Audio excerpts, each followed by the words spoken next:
lagu gitunya.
Aing mah ning aing teh resep kene ngabitel, resep kene ngaben lagu-lagu The Beatles.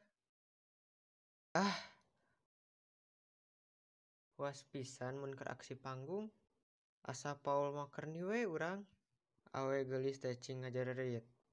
Komo abg alay ngajareritna teh pang tarik-tarik nyebutkeun ngaran urang. Tapi pan aing teh sakola di sakola Sunda. Sakola di sakola seni. Sakola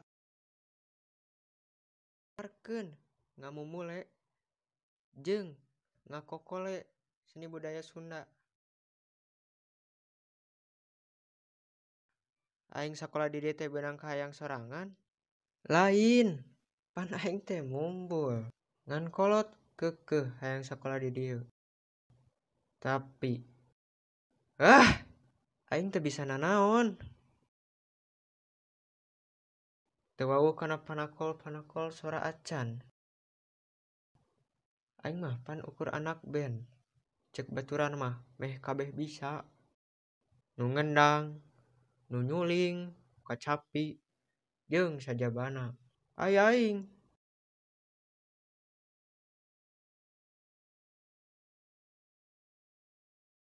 Tah, ieu. Cenah suling teh waditra nu pangesen. Tapi aing kudu bisa naklukkeun ieu suling. Aing kudu bisa nepikeun ka jago ieu nyuling. Lain ukur hayang diuk we tukangan sinden. Jeung ngadagoan menang tambahan ti sawer panonton. Aing kudu bisa ieu nyuling. Aing kudu bisa ieu nyuling. Selain urang kudu bisa nyuling jeung kapaksa sakola di dieu, sebenarnya urang ge salaku orang Sunda kudu ngamumule jeung mekarkeun budaya di urang Sunda.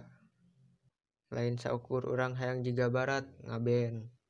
Tapi urang ge kudu bangga ngamumule makarkeun naon budaya nu aya di Sunda. Aing kudu bisa nyuling, aing kudu bisa rebab, kudu bisa kacapi jeung sajabana. Aing kudu ngamumule naon budaya nu aya di urang Sunda.